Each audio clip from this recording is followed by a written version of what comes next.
I want to introduce you to my project. The project is going to be on Rocky Mountain National Park's ecosystem. Imagine yourself on a covered wagon going across this vast territory that has just been here. It's called the Colorado Rockies. Colorado Rockies have peaks that are about 11,500 feet. These peaks, there are about 60 peaks in the national park itself. National Park only gets an average rainfall about 13.1 inches of rain. This magnificent and wonderful mountain range has vistas that overlook miles and miles of valleys, streams, and the untamed wilderness called the Colorado.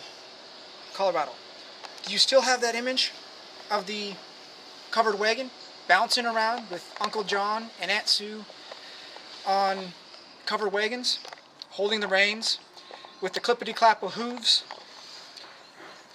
Take that image, now put it into the modern day wilderness, where automobiles rule the wilderness itself. And the smell of carbon dioxide fills the air with the smell of carbon dioxide and those types of things. So, take that image and imagine the Colorado Rockies as a wasteland. A wasteland that does not have any plants, trees, or anything that has anything with these things. Okay? So, tonight I'm going to take you on a tour that will try to inspire you with the magnificent beauty of the Rocky Mountain National Park's ecosystem and its many different animals that surround the magnificent ecosystem. We also will discuss issues that harm this wonderful ecosystem.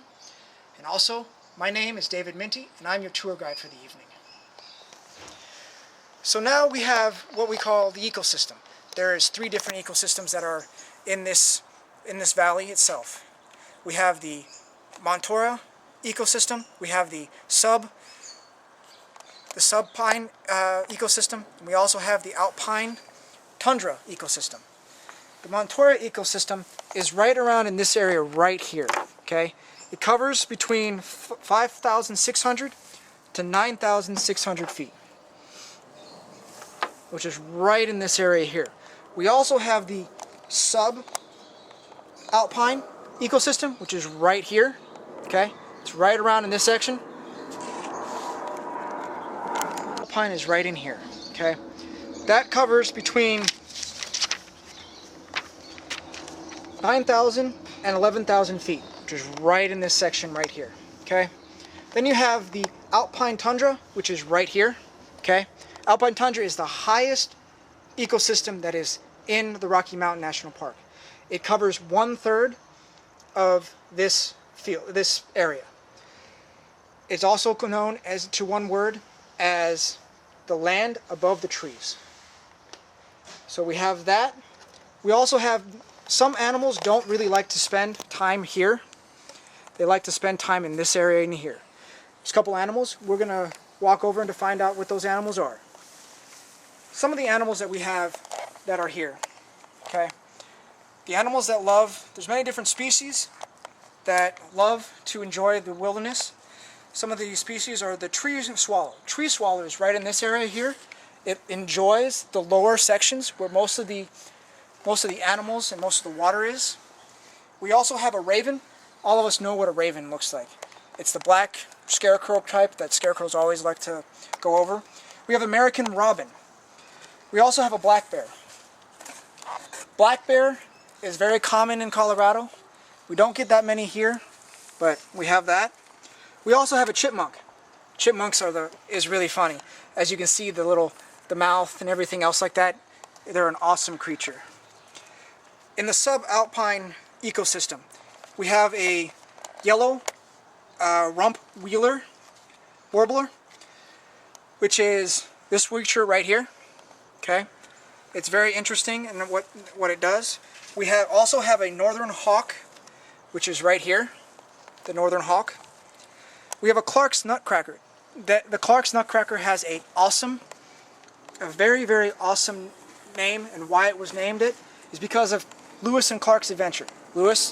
Clark found this creature trying to open up a nut with this long beak. Okay, with this very long moose deer, a moose mouse. Moose mouse looks like a mouse with the little body here. but the only difference is this long tail. If everybody knows what a mouse looks like, it has half this tail, but a rat has a tail that's this long. So it's not a rat, and it's not a regular mouse. So that's why they call it the moose, the deer mouse.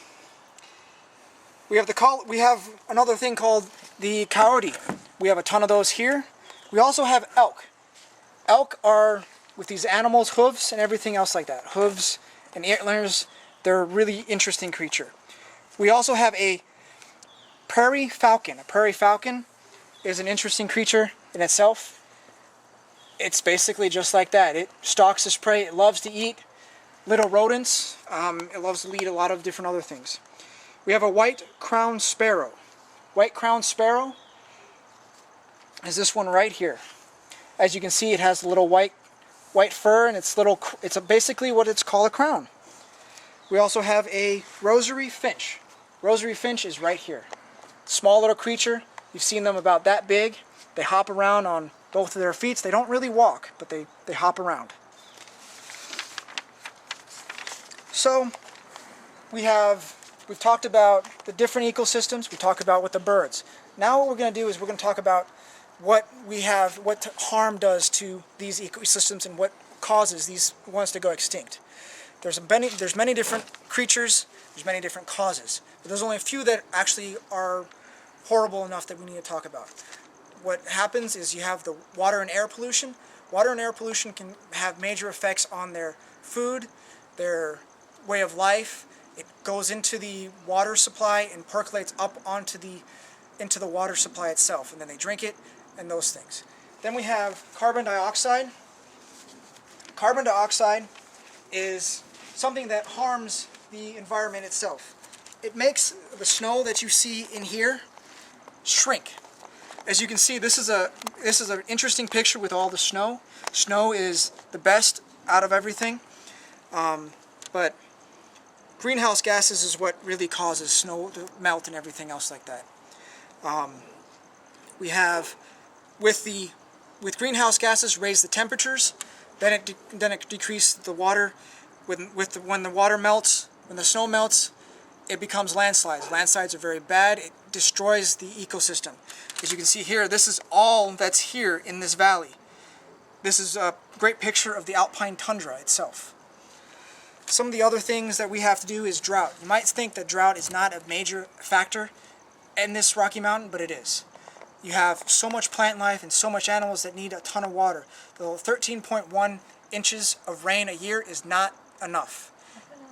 So now what I want to tell you is I want to thank you all for enjoying my speech.